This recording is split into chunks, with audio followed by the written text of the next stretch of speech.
मित्रांनो, तुमचं पुन्हा एकदा GB स्टोरी टेलर या यूट्यूब चॅनलवर स्वागत आहे। आजच्या आपल्या गोष्टीचं नाव आहे नवरात्रीचा धागा, लेखक JS झोमटे।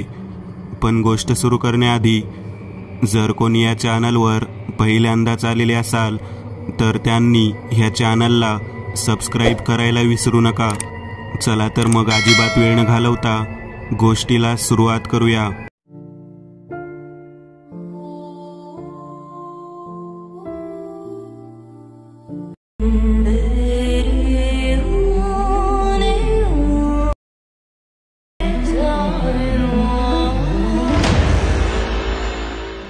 रात्रीचा किरळ काळोख पसरलेला, जंगलातले रातकिडे विशिष्ट प्रकारच्या आवाजाने किरकिर करत मृत्यूगीत गात होते। पिवळ्या रंगाचा चमकणाऱ्या काजव्याचा प्रकाश जणू हाडळीच्या पिवळ्या जर्द डोळ्याप्रमाणे भासून येत होता। कोकणातल्या जंगलात आज जाड धुकं पसरलेलं, त्या समवेतच वातावरणात पसरलेली नीरव शांतता ह्या सर्व वातावरणातलं गूढपण आणखीनच वाढवत होती। चंद्राची सावली झाडांवर पडली जात होती। फांद्याचं त्या सावलीत आकराळ विक्राळ भयंकर रूप तयार झालेलं। दूर कुठून तरी एका पुरुषाची आकृती धावत चंद्राच्या उजेडात जंगलात शिरून आली। त्या पुरुषाच्या चेहऱ्यावर वाढलेली दाढी, मोठ्या भुवया होत्या, अंगावर एक काळ्या रंगाचा सदरा व खाली एक सफेद रंगाचा धोतर घातलेला। त्याच्या हातात एक धारधार पाता असलेली कुऱ्हाड होती, जिला लाल रंगाचं ताजं रक्त लागलेलं। त्या अनोळखी इसमाला पाहून एक वेळ असं वाटत होतं की कोणी चोर दरोडेखोर असावा। चोरीच्या उद्देशाने त्याने काहीतरी विपरीत केला असावं, कारण त्या इसमाच्या चेहऱ्यावर भयंकर भीतीजनक भाव होते। तो इसम जसं चंद्राच्या प्रकाशात थोडं पुढे निघून गेला, त्या सरशी 8-9 पेटलेल्या मशाली घेऊन 10-12 माणसं अंधारातून वाट काढत जंगलात शिरले। गावकऱ्यांनो, घोळक्या घोळक्यानं जंगलात शिरा, तो गंग्या डाकू इथंच कुठेतरी दबा धरून बसला असल, सोडू नका त्यासनी। गावचा सरपंच त्या सर्व गावकऱ्यांकडे पाहत म्हणाला। मग सरपंचाच्या वाक्यावर हाती काठ्या कुट्या घेतलेले 10-12 गावकरी घोळक्या घोळक्यानेच मशाली टिटव्यांच्या तांबड्या प्रकाशात जंगलात घुसले। गंग्या डाकू एक दरोडेखोर होता। रात्री अपरात्री तो आपल्या टोळीसहित गावांवर दरोडा टाकायचा। चोरी करता वेळेस कोणी मध्ये आलंच तर तो आपल्या धारधार पाता असलेल्या कुऱ्हाडीने त्या समोरच्या मनुष्याचं मडं पाडण्यास सुद्धा मागे पुढे पाहत नसे। अशातच त्याने कित्येक तरी खून केले होते। गंग्या डाकू नाव ऐकलं तरी लोकांच्या अंगावर सरकन काटा उभा राहत होता। अशातच गंग्या डाकूची खून खराब्या कारनाम्यांची खबर पोलिसांना लागली। गंग्याने व त्याच्या टोळीने आतापर्यंत कित्येक तरी निष्पाप लोकांचा दरोडा घालते वेळेस बळी घेतलेलं, ज्या कारणाने पोलिसांनी त्याला जिवंत पकडण्यासाठी 2000 रुपयांचं बक्षीस ठेवलेलं। त्या समवेतच पोलिसांनी हेही सुद्धा सांगितलेलं, जर का कोणत्याही गावात गंग्याने रात्री अपरात्री दरोडा घातला तर आपलं शरीर रक्षण करण्यासाठी त्याचा जीव सुद्धा घेऊ शकता। सरकारकडून तशी एन्काउंटरची परवानगी मिळालेलीच, परंतु गंग्या काही सापडत नव्हता। दरोडा खून करून तो पसार व्हायचा, ज्याने पोलिसांकडे रामबाण असून सुद्धा तो उपयोग शून्य होता। अशातच पोलीस यंत्रणा सुद्धा थकलेली, ज्याने पोलिसांना त्याला पकडण्यासाठी एक ऑपरेशन तयार केलेलं। 2000 रुपयांचं बक्षीस, गंग्यास मृत किंवा जिवंत आणून द्या। परत ज्या ज्या गावात दरोडा पडलेला त्या घरातल्या लोकांचा जीव गंग्यानं घेतलेलं। त्या लोकांच्या मनात बदल्याची भावना उत्पन्न झालेली। लोकांना पैसे नको हवे होते, त्यांना फक्त मेलेला गंग्या हवा होता। म्हणूनच गावातल्यांनी रात्री अपरात्री जागं राहून गावात पहारा देण्याचं ठरवलं। टोळ्या टोळक्यांनी लोक गावभर हातात काठ्या कोयत्या घेऊन फिरू लागले आणि त्याच लोकांच्या जाळ्यात आज गंग्या अडकला होता। मृत्यूच्या भीतीपोटी तो जंगलात शिरलेला आणि ती 10-12 माणसं म्हणजेच त्याला मारण्यासाठी पिछा करत आलेली। सरपंचाच्या वाक्यावर सर्व गावकरी टोळी टोळीने आत शिरले। अक्षरशः 1-1.5 तास तपास सुरू राहिला, पूर्ण जंगल छप्पा छानून झालं, परंतु गंग्याचा काही केल्या पत्ता लागला नाही. भेटला का गंग्या? समोरून आपल्याकडे येणाऱ्या 3-4 गावकऱ्यांकडे पाहत सरपंच म्हणाले. परंतु सरपंचांच्या वाक्यावर मात्र गावकरी निराशाच्या सुरात म्हणाले, नाही हो सरपंच, पूर्ण जंगल पाहायला बघा, पण तो हरामखोर कुठं गेला कुणास ठाऊक, तो गावकरी म्हणाला. तसं त्याच्या ह्या वाक्यावर अजून एका गावकऱ्याचा सरपंचांना साथ घालण्याचा आवाज आला. ओ सरपंच, इकडे हिरीजवळ या. गावातल्या लोकांना पाणी पिण्यासाठी एकच साधन होतं, ती म्हणजे जंगलातली एकमेव विहीर. विहिरीला खाली जमिनीतून पाणी यायचं, ज्याने विहीर 12ही महिने भरलेली असायची. त्या गावकऱ्याचा आवाज आला. तसं सरपंच धावतच त्या गावकऱ्याच्या दिशेने पोहोचले. काय रे, काय झालं? सरपंच म्हणाले. सरपंचांच्या वाक्यावर त्या गावकऱ्याने फक्त भीतच विहिरीकडे बोट दाखवलं. तसं सरपंचांनी एका गावकऱ्याकडून एक मशाल आपल्या हाती घेतली व पेटलेल्या मशालीच्या तांबड्या उजेडात विहिरीत डोकावून पाहिलं. तसं त्यांच्या कपाळावर आठ्या पसरल्या, चेहऱ्यावर थोडे भयग्रस्त भाव पसरले. रातकिड्यांची किरकिर आता वेग घेऊ लागली. विशिष्ट प्रकारच्या आवाजात घुबड घुतकारू लागलेलं. सरपंच विहिरीत डोकावून मागे सरले. तसं एक गावकऱ्याने सरपंच व आपल्या मित्राने असं काय पाहिलं ह्यावर प्रश्न न विचारता विहिरीत पाहायला सुरुवात केली. त्यासरशी एक गौप्य स्फोट झाला, कारण प्रत्येक गावकऱ्याच्या नजरेस त्या विहिरीत गंग्याचं फुगलेलं पाठमोरं पाण्यावर तरंगणारं प्रेत दिसून आलं. काही क्षण स्मशान शांतता पसरली. ही स्मशान शांतता दुःख व्यक्त करण्यासाठी नव्हती. गंग्या डाकू मेला हे पाहून गावकऱ्यांच्या उलट चेहऱ्यावर थोडाफार आनंद झळकू लागला. तसंही त्याने पूर्णतः आयुष्यात वाईट कामच केले होते. गावकऱ्यांमार्फत लागलीच गंग्या डाकूचं प्रेत बाहेर काढण्यात आलं. सरपंचांनी गावातल्या ओळखीच्या पोलीस पाटलास गंग्याची मृत्यूची वार्ता कळवली. तसं ते लागलीच घटनास्थळावर दाखल झाले. मग त्यांनी टेलिफोनवरून आपल्या पोलीस चौकीत फोन लावला. तसे काही वेळांनी 4-5 पोलीस गावात हजर झाले. पोलिसांनी गावकऱ्यांना कसलीही माहिती विचारली नाही. तसेही गंग्या मेला ह्याचा फायदा त्यांना झाला होता. पोलिसांनी त्या काळी असलेल्या शवगाडीत गंग्याचं प्रेत न जाणे कोणत्या स्मशानात जाळलं की हॉस्पिटलच्या मुर्दाघरात पाडून ठेवलं ते त्यांनाच माहीत. कारण गंग्या डाकूला बायको मुलं असतील हे पोलिसांना माहिती नव्हतं.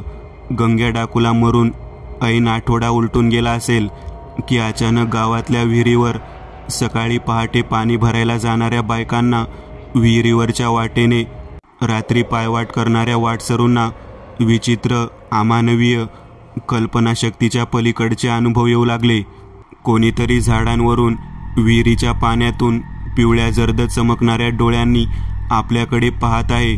पाणी भरायला जाणाऱ्या बायकांना पहाटे पसरल्या जाणाऱ्या जाड धुक्यात मेलेल्या गंग्या डाकूचं अंगावर काळा सदरा, खाली सफेद धोतर, खांद्यावर घोंगडी, हातात कुऱ्हाड, लाल इस्तवासारखे चमकणारे अंगार भरलेले डोळे असा खविसासारखा गंग्या दिसू लागला.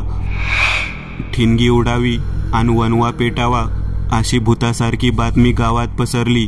जो तो म्हणे गावची विहीर झपाटली गेलीये, गंग्या खवीस झालाय, बदला घ्यायला आलाय. नाना तऱ्हेच्या चर्चेने उधाण आलं. एक दिवशी तर भयंकर कृत्य घडलं. नायकांची सून सकाळी पाणी भरायला विहिरीवर गेली. ती थेट मृतावस्थेतच परत आली. विहिरीत तिचं मेलेलं प्रेत जे सापडलं त्या दिवसापासून मग गावातल्या बायका विहिरीवर पाणी भरायला जायला घाबरू लागल्या. शेवटी विहीर बंद पडली. गावकऱ्यांच्या मते गंग्या खवीस विहिरीच्या आतून बाहेर येत लोकांचा जीव घेतो. म्हणूनच विहिरीच्या कठड्याला जोडून एक मोठं गोल लाकडाचा दरवाजा व दरवाजाला एक आघुरी विद्या जाणणाऱ्या बाबांमार्फत अभिमांत्रित केलेला टाळा बसवला. ज्या कारणाने गंग्याचं प्रेत बिळातच अडकलं गेलं, म्हणजेच विहिरीत अडकलं गेलं. अभिमांत्रित केलेल्या टाळ्याचा पूर्णतः गावाला फायदा झाला. गंग्याचं खवीस योनीत गेलेलं भूत त्यानंतर कधीच कोणाला दिसलं नाही. नाही पॅरानॉर्मल ॲक्टिव्हिटी झाली. महिने वर्ष उलटून गेले. त्या सरशी पूर्णतः गाव गंग्या खविसाबद्दल विसरूनच गेलं. 7 वर्षानंतर नवरात्रीचा सण आलेला. गावागावात देवी बसल्या जात. सर्व प्रजातीच्या भूतांना सुट्टी मिळालेली. सरपंचांचा एकुलता एक 20 वर्षाचा मुलगा राघवसुद्धा मग नवरात्रीकरिता शहरातून 8-9 वर्षानंतर प्रथमच गावात आलेला. शहरात तो सरपंचांच्या मेहुण्याकडे म्हणजेच आपल्या सख्या मामाकडे राहायचा. का तर गावात शिक्षणाची तंटा होती. राघवचं शिक्षण शहरात झाल्याने त्याचा आपल्या शिक्षणावर गर्व होता. विचार करण्याची वागण्याची पद्धत मॉडर्न होती. ए राघव, सरपंचांच्या घराबाहेर उभे राहून राघवला त्याचे गावातले मित्र आवाज देत होते. का तर ते सर्वजण दुसऱ्या गावात गरबा पाहायला चाललेले. परंतु गंमत म्हणजे ते सर्वजण गरबा कमी आणि नटलेल्या पोरी जास्त पाहणार होते. मित्र आवाज देत आहेत हे पाहून राघव लागलीच घरातून बाहेर आला व म्हणाला, हो हो चला. राघव असं म्हणतच आपल्या मित्रांसहित जाऊ लागला. तसं मागून राघवच्या मातोश्रींचा आवाज आला, राघव थांब बाळा. राघवच्या मातोश्री त्याच्या जवळ आल्या व त्याला आपला उजवा हात पुढे करण्यास सांगू लागल्या. राघवने आपला उजवा हात पुढे केला तसे राघवच्या मातोश्रींनी एक गोंडा म्हणजेच लाल पिवळ्या रंगाचा धागा त्याच्या हाती बांधण्यास सुरुवात केली. सर्वप्रथम राघवने हा गोंडा बांधण्यास नकारच दर्शवला होता. परंतु गोंडा बांधला नाहीस तर गरबा पाहायला जायची परवानगी मिळणार नाही. राघवच्या मातोश्री त्यास म्हणाल्या, का ग आई, हा गोंडा का बांधतेस माझ्या? राघव जरा नाखुशीतच म्हणाला, अरे बाळा, आता नवरात्री आहे की नाही, मग आता 9 दिवस पिशाच, हाडळ, जखीन अशी विविध प्रकारची भूतं बाहेर फिरतात. म्हणूनच देवांजवळून हा गोंडा आपल्या रक्षणाकरिता हाती बांधला जातो. राघवच्या मातोश्री म्हणाल्या, पण माझा या सर्व गोष्टींवर विश्वास नाहीये. राघव आपल्या मातोश्रींकडे पाहत म्हणाला, हे बघ, तुझा विश्वास असो किंवा नसो, परंतु जर का तू हा धागा बांधून जाणार नसशील तर तुला गरबा पाहायला जायची परवानगी मिळणार नाही. राघवच्या मातोश्री म्हणाल्या. तसं त्यांच्या या वाक्यावर राघवने गपगुमान तो धागा आपल्या हाती नुसताच नावापुरता बांधून घेतला व जंगलाच्या वाटेने ज्या गावात गरबा खेळत होते त्या गावी जायला निघाले. 1-1.5 तासात ते सर्व त्या गावी पोहोचले. गरबा कमी आणि तिथे नटून थटून आलेल्या पोरींना पाहण्यात ह्या 4 मुलांचा वेळ न जाणे कसा निघून गेला ते त्यांनाच कळालं नाही. ओय राघव, निघायचं का आता? कृष्णा म्हणजेच राघवचा गावातला मित्र म्हणाला, अरे किशन थांब ना यार, ती पोर बघ ना, माझ्याकडे बघतीये. राघव किशनकडे गालात हसत तिरकस नजरेने पाहत म्हणाला, अरे राघव, उद्या येऊन आपण वापस, पण आता लई वेळ झालीये, 12 वाजलेत. राघवच्या वाक्यावर कृष्णा म्हणाला. तसं त्याच्या ह्या वाक्यावर राघवने मान हलवतच जाऊयात असा इशारा केला. 5 मिनिट अजून थांबून ते सर्वजण घरी जाण्यासाठी निघाले. रात्रीचे 12:30 वाजलेले व हे 4ही जण त्या जंगलातल्या काळ्याकुट्टा अंधाऱ्या स्मशान शांततेतून पिवळसर टॉर्चच्या उजेडात गप्पा गोष्टी करत प्रत्येकाची मज्जा मस्ती टर उडवत निघालेले. किशन, मला ती पोर खूप आवडली यार. राघव पुन्हा म्हणाला. राघव, नक्की आवडली का? जयदीप राघवचा मित्र म्हणाला. होय जया. राघवने इतकेच प्रत्युत्तर दिलं. राघवच्या या वाक्यावर जयदीपने किशनला डोळा मारत टाळी दिली व पुढे म्हणाला, अरे राघव, मग एक काम कर ना, तुझ्या बाबांना उद्या मागणं घालायला घेऊन जा तिच्या घरी. जयदीपच्या या वाक्यावर राघव सहित बाकीचेही हसू लागले. एव्हाना 1 वाजून गेलेला. 1 तासाचं अंतर कापून झालेलं. आता फक्त अर्धा तास चालून झाल्यावर ते सर्वजण आपापल्या घरी गावी पोहोचणार होते. भाई लोक, आता काही बोलू नका, जोरात चाला, कृष्णा म्हणाला. परंतु त्याच्या या वाक्याचा अर्थ राघवला कळाला नाही की हा असा का बोलत आहे. काय रे किशन, काय झालं, असा का बोलतोयस? राघवने राहून विचारलं. तसं त्याच्या ह्या वाक्याचं समर्थन जयदीपने केलं. अरे राघव, आता 10 मिनिटांवर एक विहीर लागेल, गंग्या खविसाची विहीर, म्हणूनच जोरात चाला म्हणतोय तो. तोच का तो गंग्या डाकू? खूप ऐकून आहे त्या भूताबद्दल. राघव जयदीपकडे पाहत उद्गारला, अरे भावा, तू फक्त ऐकून आहे रे, पण आपल्या गावातल्या प्रत्येक माणसाने पाहिलंय राव त्याला. जयदीपने पुन्हा तोंड उघडलं, पण माझं नाही रे ह्या भूताकेतांवर विश्वास. ह्या सर्व भाकड कथा आहेत. राघवने आपलं मत मांडलं. ओय राघव, तुझा नाहीये ना विश्वास? मग जाऊ दे ना, सोड तो विषय. पण आता गप्प बस. ती विहीर जवळ आलीये.